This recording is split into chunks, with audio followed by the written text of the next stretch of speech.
Hello, everyone. Hope you're all doing well today. Just a little bit of introduction for those of you who are not aware. My name's Nat. I have dyslexia, dyspraxia, autism, OCD. That always sounds like a lot of things. Like, what are you, collecting Pokemon? You're trying to collect them all? No, it's called intersectionality or comorbidity or co-occurrence. Basically, if you have one thing, you have another thing, you have another, it all goes together. And that is exactly what we're talking about today with our guest. To introduce, we have Elizabeth Takyi today. They are an absolute juggernaut of the dyslexia world. They founded an organization called Aspire to Inspire Dyslexia, which supported people across Wandsworth and beyond. They have lived experience of dyslexia, ADHD, Ireland syndrome, also known as visual stress, as well as mobility and dyscalculia and other things. They've got awards coming out of the woodworks. I can only mention a few of them here, but we've got Forbes Genius Within Awards. We've got Most Inspirational Woman, British Dyslexia Association, Smart Award. Also, they take part in the all-party parliamentary group around dyslexia. Honestly, that's just the tip of the iceberg. Oh, and they are an ambassador for Neurobox, one of our great partners. Without further delay, let's bring you in, Elizabeth. Yay! Elizabeth, great to have you. Hi, Matt. Good afternoon. Honestly, this is our very first one that we're doing with our guests, so it's good to have you.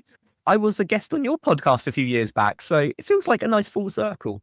Absolutely. It's amazing. It's love working in this space that we all kind of work together, collaborate in some way, because it's all for one common goal, isn't it? To support people with neurodiversity and disability across the board. You have a really interesting story about how you got to understand your neurodivergence and how it interplays with your identity and when you were diagnosed. I was wondering if you could just spend a couple minutes talking about your story. Absolutely. Hello, everybody. Good afternoon, good morning, good day, wherever you are. My name's Elizabeth Takyi, and I just wanted to first of all say that my pronouns is she, because I think when Matt introduced me, I think he was using they a lot. But my pronouns is she, her, or is it her, she, whichever way around that people write it on their LinkedIn page and email signature. Yeah, that's she. In fact, I should have put that there. Never mind. How do I begin to introduce myself? I'm Neurobox Ambassador and Speaker, and I've been working at Neurobox for almost 1 year and 6 months. Absolutely love the job I do there. As much as it says Ambassador Speaker, I do a lot more within that. Prior to joining Neurobox, my job that I did, I was a founder and a CEO of a very amazing, if I can say that, charitable organization, a CIC. We're based in Wandsworth. We started with one person as a support group, and we grew to such a big impact on the community that we were serving. Although we started in Wandsworth, we didn't stay in Wandsworth. We ended up everywhere in London and outside, outskirts. And during pandemic, of course, we're global. That was really amazing.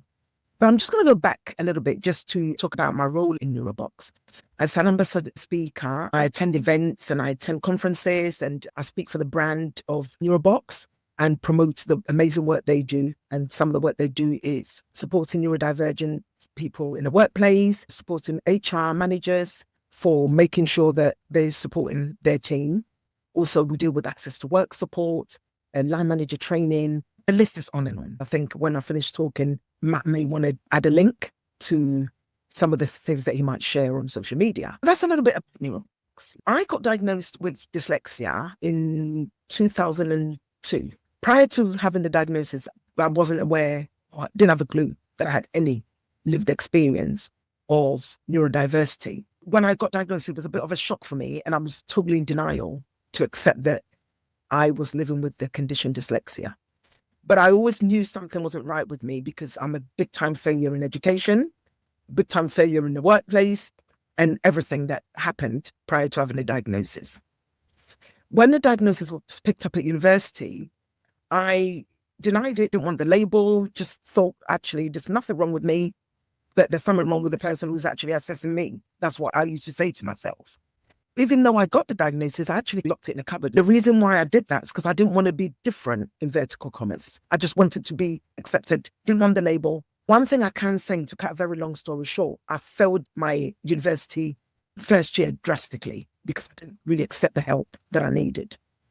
But I've always been somebody who starts something and not finish, start and stop. I was very determined this time round to finish my degree. Honestly, I was stressed, pure stress at the time. What was wonderful was once I got the diagnosis, I got support at university from the study skills team. That's what helped me to graduate. I'm sitting here today as a result of my university diagnosis. I'm going to leave it there and then get Matt to ask me the next question, because I would dive into the importance of why I label dyslexia as a Black woman with disability and why it was very important for me to have that. People will actually say they self-diagnose, and that's fine. But as a woman of colour and having a disability, sometimes I wasn't believed if I said I had dyslexia and other neurodiversity conditions. Once I had the assessment for the dyslexia, what's to follow was dyspraxia assessment. The dyspraxia and dyslexia was done together at uni. Then I find out that I've got dyscalculia in 2023. I can't remember the dates because I'm very bad with maths and numbers. Then ADHD followed about 2 years ago. And I'm now waiting for my autism assessment. All these different diagnoses were done at different times. Like Matt said earlier, so many different labels. But I can honestly sit here and say to you, as much as I was in denial at the time, I celebrate all these labels because it's made me who I am today. And I can sit here today and share my story with many. Thank you. That's really interesting. I would definitely be interested in a moment to understand, is there a benefit to receiving the multiple diagnosis, or is it diminishing? Because I often find, in my experience at least, is that once you have one diagnosis, the support you get, particularly in education, is the same. For example, for me in university, dyslexia affected me a lot, but unfortunately my diagnosis wasn't really accepted, but my autism diagnosis was accepted. Yet my autism didn't really affect me in my education, from my view. However, I had to mix and match in order to get the support. So I'd be curious to just take your quick words on that before I dive into the next question. Okay. I just wanted to also make it very clear that everything I share here is my personal journey. It's never generic, because the way dyslexia affects me will affect in different way. Just to say that individual people's condition affect them in different ways and they have different challenges. Some are quite similar, but in most cases you might find that some people are dyslexic, but they're very brilliant readers. I'm dyslexic. I'm terrible at all of it. Read, write, spell, all of it, to be honest with you. Memory and retention and things like that. Do you find the same benefit in getting diagnoses for each of your kind of key characteristics, or is one enough? For me, it was very important. I didn't know all the different labels until they exhibit themselves, and it was like, I'm struggling in this area. Then I thought, maybe let me go and find out why. As I went to find out why, the result would come back as, yes, you have dyslexia and dyspraxia. I thought, okay, I can deal with that. Now I've got this. Can I please get the help I need? Because prior to that, when I was working for a certain large organization, I wasn't believed that I've got dyslexia. It was more like, oh, she's been lazy. She's not trying hard enough. Is it just an excuse not to do it? That label, that report was very important for me to have. Yes, it's important for me personally. Having the dyslexia and dyspraxia diagnosis, people accepted me a lot more than if I didn't, because there was a lot of challenges. I wasn't believed at times. Yeah. Even at one point, somebody said to me, oh, do Black people have dyslexia? Yes, we do. At one point, it was like that. And this is some time ago. And even now, there may be that perception that, actually, I'm not too sure. Maybe we need to go get an assessment done. Those two conditions, yes. The dyscalculia, yes. The ADHD, yes. All those labels were very important for me, as well as having the diagnosis. Although most people say they don't need it, which is fine. That actually makes a lot of sense. And I think you cannot accept your identity apart. Because, for instance, being a white male, I didn't need the diagnosis to get help necessary. My first actual question is, how did your diagnosis impact your self-perception, identity, and daily life? Okay, I'm going to have to chop all these questions. So I'm going to read a little bit, answer, and then move on. Yeah. I just wanted to go back to say, Matt, because my dyslexia is very severe, even though it doesn't present itself in that way. A lot of people say, but you're very articulate and you speak very well and you're a speaker and you do all these things. But how I speak and how I come across doesn't really reflect on paper the same way. In the workplace, it was a bit like, we don't really know what's wrong with Elizabeth. By having those reports that I had, on the back of the recommendation, it was like, what help can we give her? How can we support her with the right tools in the workplace? Why? But the first question you asked me was very important, that I had the report and then got the support that I needed workplace and in education. To this question now, how did your diagnosis impact your self-perception, identity in daily life? It's liberating for me. It was like, okay, so this is me. I have dyslexia. This is who I am. Wherever I go, it could be signing an insurance form. It could be a mortgage application. It can be anything that's written, I have to understand.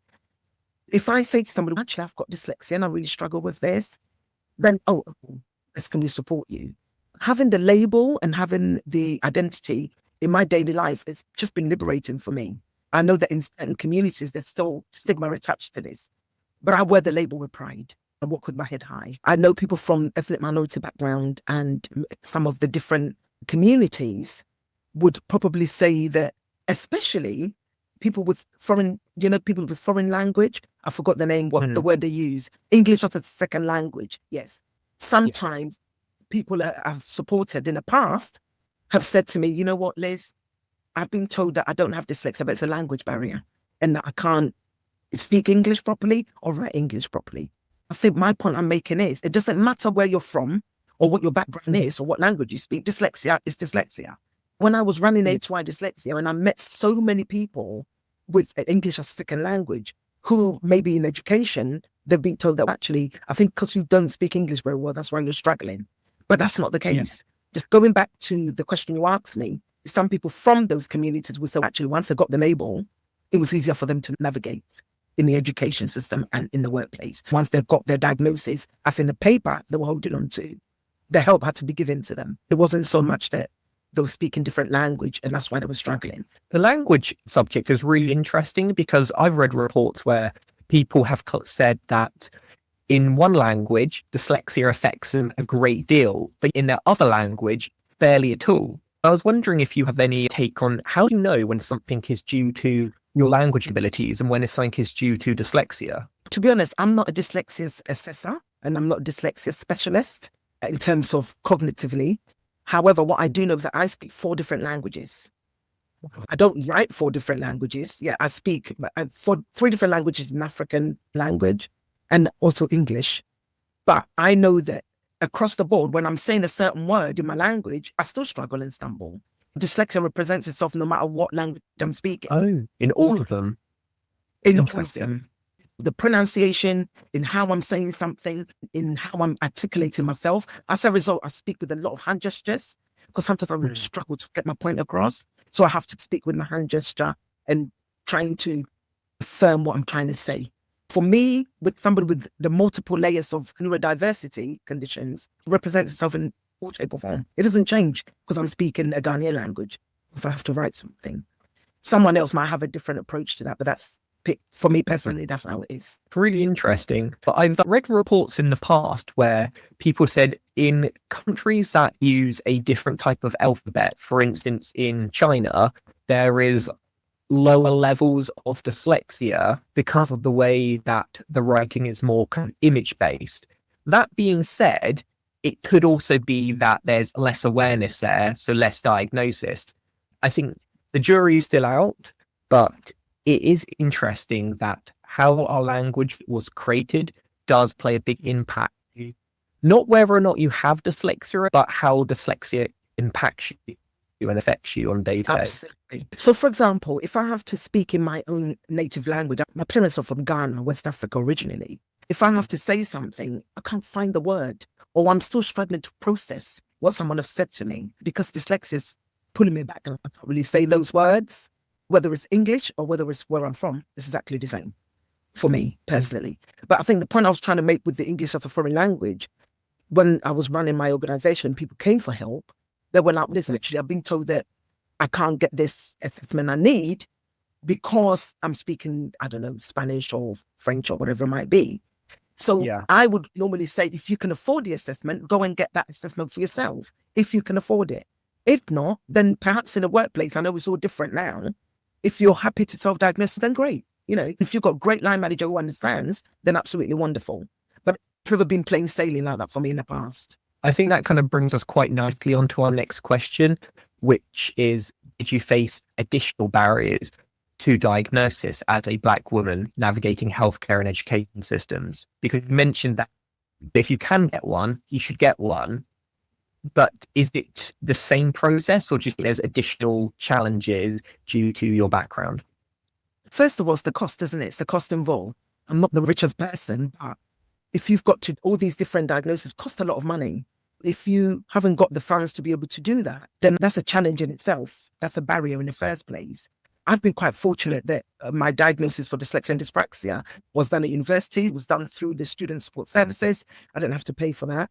It's quite expensive. Most of the other ones I had to pay for. But that is the barrier in itself in terms of the cost. Then, of course, sometimes when I've gone somewhere and I've actually said, look, I've got dyslexia, people look at me as if I'm an alien. It's like, oh, really?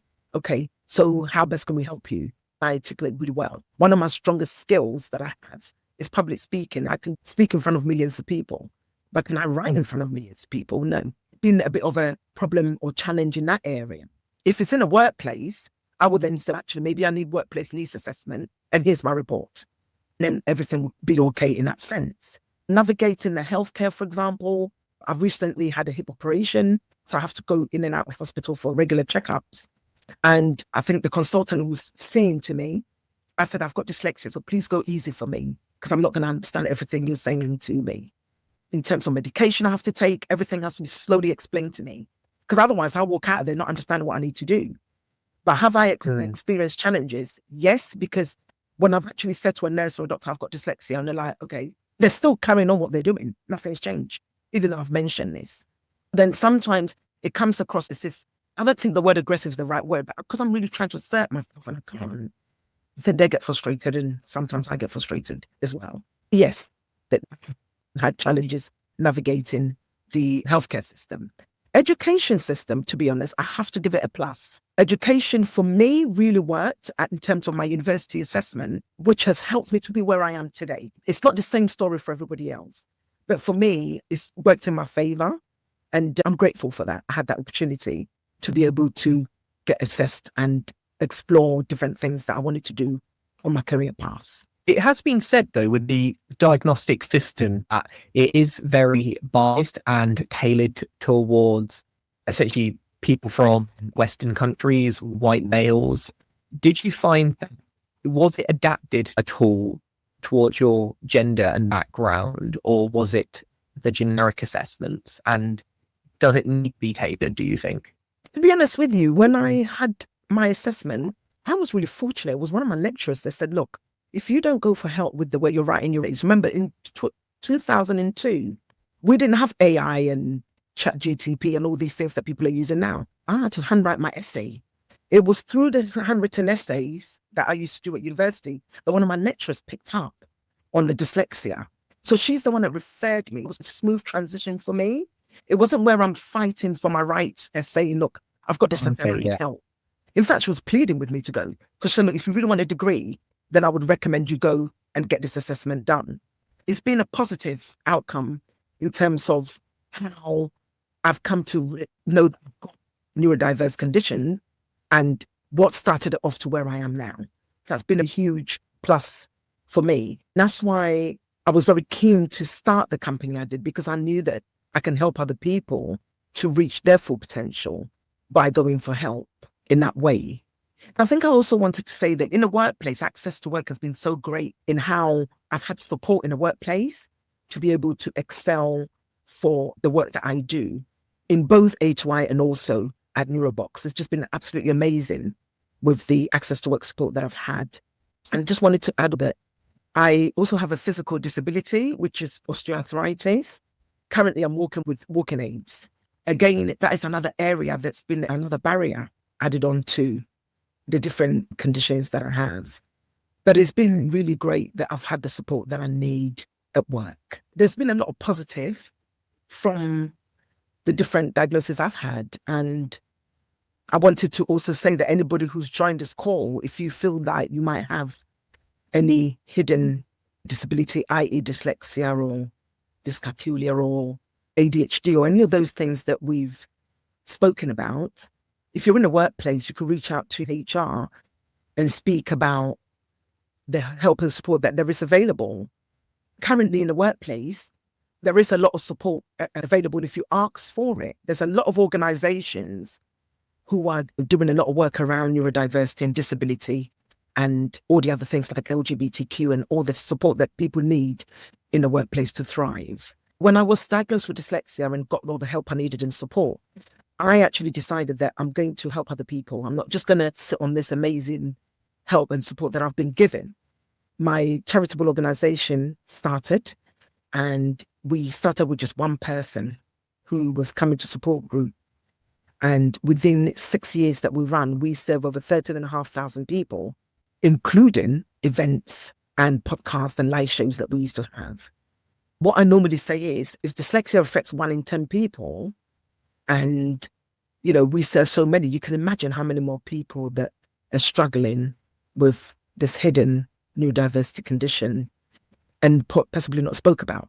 But one thing I did also realize that a lot of people from ethnic minority background, whether they were from Black community, Asian community, or any other community, were more happy to come forward and speak about their neurodiverse condition, because sometimes that stigma can hold one back.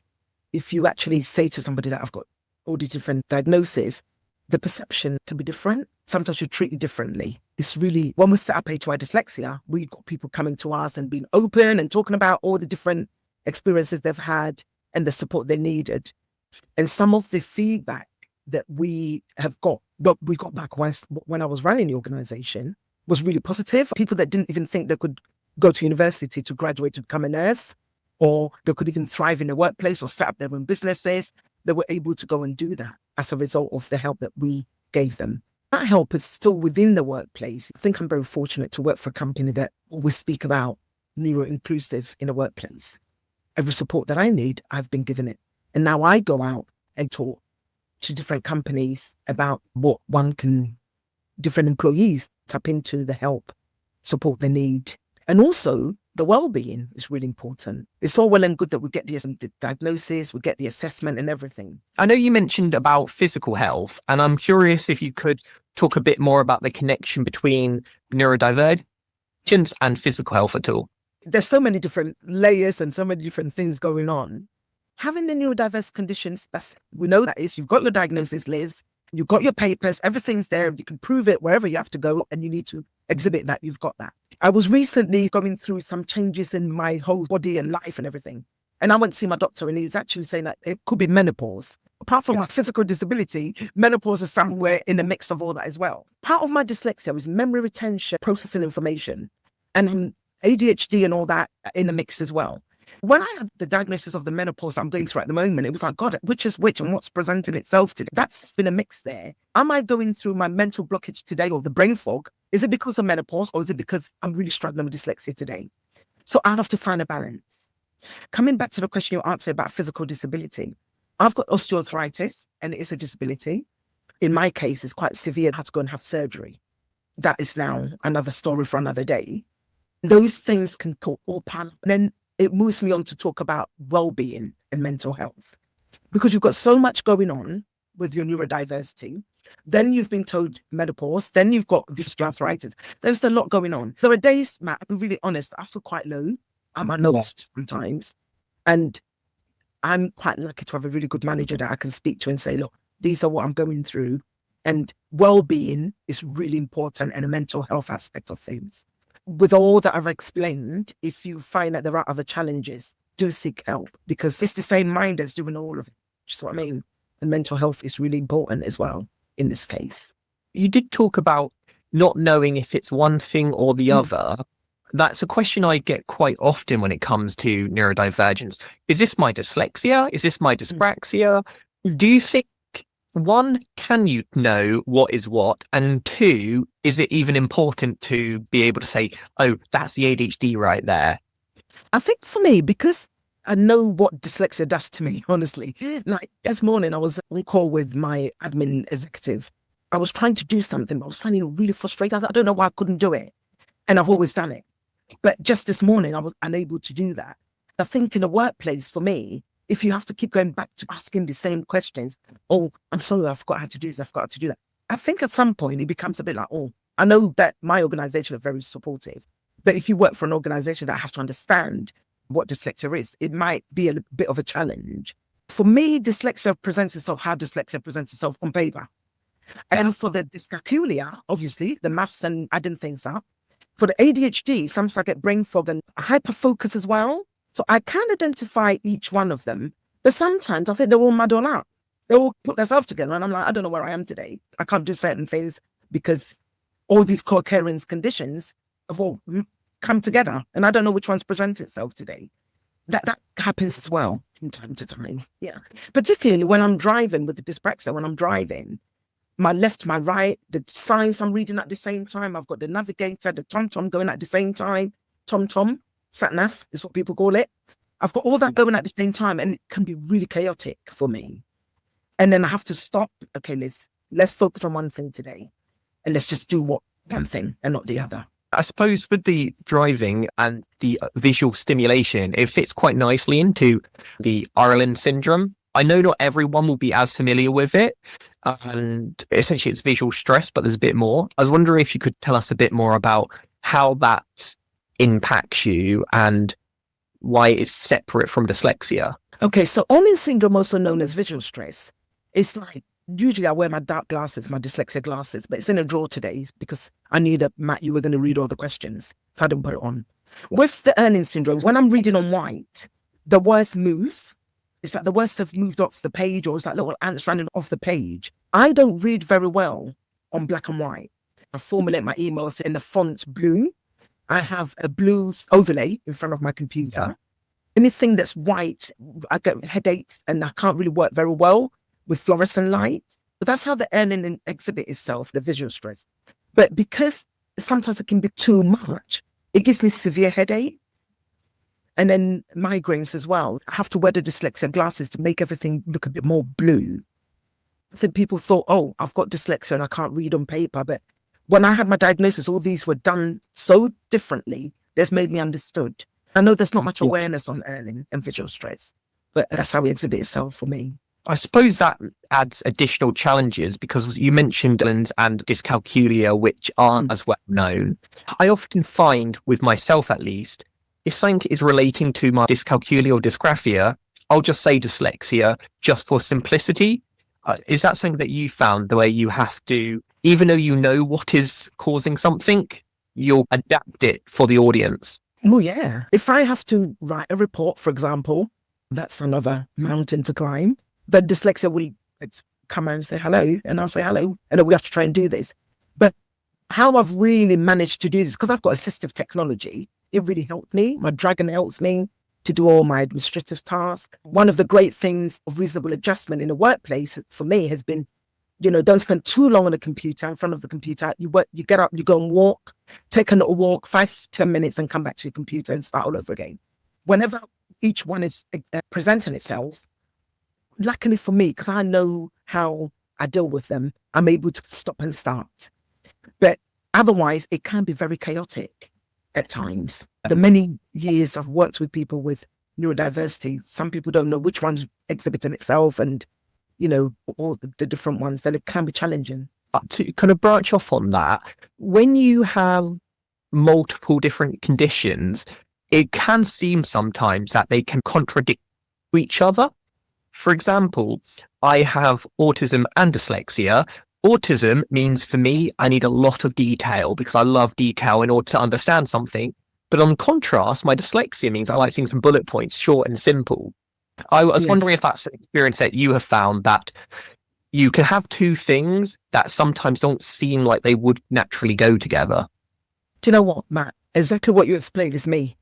I'm a bit of a perfectionist because things have to be done in a very specific way. In terms of my dyslexia, bullet point color coded. The different color code system really works for me.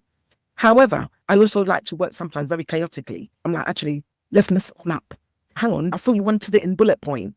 So it's contradictory. You're right. You're saying I'm exactly the same in a way how I work sometimes. But for 100% for the dyslexia, it has to be so simplified. If you put so much words there for me, you've lost me. I don't even think I managed to read it. I'll just skip it because it just gives me a headache. I just go past it. It has to be specifically written in the simplest way. I normally say, please, not a big chunk of words in an email. I always say, look, ring me or do a Teams call and explain it to me and then email. Because otherwise I will read and maybe skip the most important thing you want me to do. That hasn't been deliberate, not because I don't want to read it. It's because I can't take the information. It's too much for me. With this kind of like the contradictory nature of multiple diagnoses, do you find that because you need more of a bespoke solution to ways of being supported, how do you communicate that? Because, for instance, if you say, oh, I have dyslexia, people with basic knowledge might know how to help you. But when you've got X, Y, Z, I imagine that you might have to tell people all the time. Is that something which is on you? Or do you think people should have a better awareness of how things work together? I think we're all different in how we want information or how things should be done. For example, if I'm in a workplace and I'm doing my work, if somebody, for example, sends me an email and it was a whole lot of stuff and I'm like, I'm not going to understand this, I would normally reply to say, could you please send me a Teams call? I do this a lot with my line manager, actually. I would say to him, look, please, can we just have a quick team call? After I've had that Teams call, and I get what I have to do now, then it can be followed up with an email, for example. I'm very sensitive to noise. I can't work where there's television in the background, if somebody's tapping on the table. I just can't do it. I like to work in a very quiet environment. However, with the ADHD side of things, if I'm in a space where it's too quiet, let's do some fidgeting, let's do something. Let's move around. It sounds like as if I'm distracting everybody else, but it is because ADHD is presenting itself at the moment. It's a very complex condition. Neurodiversity can be very complex. And there's still lots and lots of studies around that, isn't it? People say to me, but you've done that yesterday. I can't do it today. Why can't you? And because I just can't. And I haven't got a reason why I can't do it. I just can't do it. And I feel like sometimes I don't want it to sound as if I'm always using my neurodiverse condition as an excuse, because it isn't an excuse. It's just I just can't spend it today. And I can't give you what you want. I resonate a lot with what you're saying. My mates would joke and say, oh, Nat, you're using your D card again, the disability. I was like, no, it's not. Or some days they will chuck a ball at me and I'll be like, I'll catch it. I was like, you don't have dyspraxia. Doesn't really work like that. But maybe it's people's limited understanding which kind of cause that.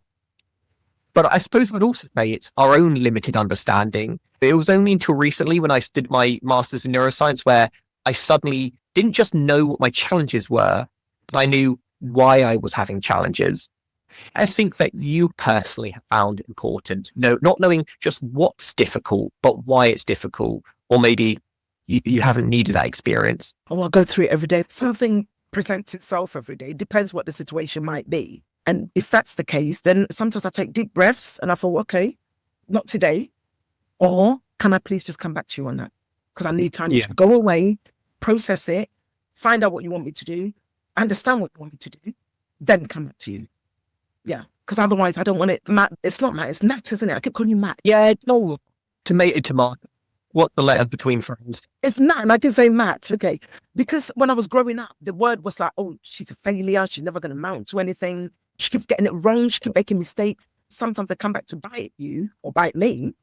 I always want to make sure whatever I do it to a fine detail. I'm word OCD. I constantly have to check to make sure that email makes sense. Then half of the time, there's loads of mistakes in there anyway. But hey, it is what it is, isn't it? I can't do much. I can only do what I can do. But there are some great strengths. As dyslexic people, we've got some amazing strengths. Use my strengths. Maybe that's something we should transition onto on more of the strength side. Have you found that, for instance, if you say dyslexia, people can reel off generic strengths, but when you're layering things up, are there strengths which you have that have appeared to you, which maybe isn't like the stereotypical strength of having, say, ADHD or dyslexia? Some of my strengths, I can say, is problem-solving strengths, seeing the bigger picture. Like I said, I don't have a fear speaking in public. There are some people that would just freeze. I don't have a problem. It comes naturally for me. I look at that as a strength rather than, I may not be able to write you a dissertation of 50,000 words. I can talk you 50,000 words if you want me to. Yeah. And I think that's really important. People skills, dealing with people and empathy and being there when that person needs that support and understanding. All those things are great strengths as a dyslexic, ADHD, someone with the multiple layers of neurodiversity conditions. I think those things are really important. It's not all about, we're not all going to graduate and be doctors and lawyers and solicitors. Some of us will be creative public speakers, podcast presenters, whoever we were meant to be. And we just sometimes have to use what comes naturally to us rather than trying to fit into what society wants us to be. What advice would you give to people, or what would you like people to know who have co-occurrence, who might be struggling or looking for support? Because I imagine a lot of people attending here today might feel a little bit lost. Any last words? The last thing I want to say is, I always say it's good to talk. When I say it's good to talk, even if it's to a colleague or even if it's to a friend, somebody, some of these conditions, because it's got a stigma attached to it. And I know definitely in my community, there's a lot of stigma attached to all that we've spoken about today, including a physical disability. I would say it's always good to talk, and you talk to the people that feel that you can trust, i.e. you can go to your HR department, speak to somebody there. Your line manager might be able to support you in the right way that you need to be supported. Because once you speak to someone, you find that someone will say, actually, I know someone who's got dyslexia, or my sister's got dyslexia. And then that kind of starts off a conversation rather than keeping it to yourself. Because when I was in denial and I kept everything to myself, my mental health was in a really bad place. I kept hiding. I didn't want to be found out. A big grown-up person, I can't spell things. I can't read things properly. It was a bit of a shameful thing for me. But once I found that I was talking about it, I found that other people were also sharing their experience. And it just made it so much easier to be able to fulfill life rather than holding on to everything that I was going through. One might say, actually, how do I even start that conversation? I would normally say that if you work for a company that talk about disability confidence and things like that, then that door should be opened for you to be able to go and have that conversation with your line manager. There are other agencies out there that also give support. You've got the British Dyslexia Association that will give you the helpline and so forth. These days, you only have to look on TikTok, LinkedIn. There's so many people advocating for these conditions. So you can always you look at the positive ones and go for the help that you need. Yeah. It really seems like a continuous theme throughout most of our chat as being around communication. Yes. Let people understand you and you understand yourself. I think that's a very positive message. You briefly mentioned mental health. I think that's another area which is very often comorbid. It doesn't have the same positive connotations as neurodivergence because it's normally a negative side effect of living differently in a world which isn't really adapted towards you. The question that I just see on here is understanding around that kind of self-doubt and whether or not a late diagnosis is something that you should consider for yourself. Because you said you got diagnosed later on. What kind of initiated you to even think about dyslexia as a possibility? When my lecturer actually said to me, I think you might have dyslexia, I didn't think it was a possibility. It's until I had the assessment and thought, okay, so I do have dyslexia. And yes, that's why you've been struggling. Just to say, Matt, prior to the assessment, I was in a very dark place. I would start a job. If I don't know I've got dyslexia, I would start a job as an admin officer many years ago. And it's, Liz, you're really struggling here. And when I get found out, I would leave. That's no good, is it? At the time. I was about 20, 25 years ago. Once I got the assessment and I thought, okay, these are my strengths. Because I'm struggling to do the reading, the writing, the spelling, the memory retention, all the things that go with it, why don't I go for a job that I can use my strengths to do what I can do? I ended up in a job that's more people focused. So supporting people in whichever help that they needed. For an example, 25 years ago, I worked for Yorkshire TV as a receptionist. As you can see, Matt, I'm a bit of a talkative person. And as a receptionist, my skills and everything I had shone through. And up till now, I used to keep in touch with some of my managers almost 20 years ago. I think the point I'm trying to make is that if you find your strengths, you can run towards that. In terms of self-doubt, I'll be honest, Matt, I still go through some of that these days. Sometimes, can I really do that? It never really goes away, but it's how you manage it and how you say to yourself with your mindset, I can do this with the help and the support and the right technology. For example, if I've got to spell a really difficult word, I just have to speak to my phone. We didn't have that 20, 30 years ago. I'd have to try and spell necessary or whatever that word might be. That's a really powerful message because I think so often we hear these kind of rags to riches stories of how someone started in a dark place and overcome it. But I think the truth is we don't really ever overcome it, but we learn to work with it and to see the different perspectives.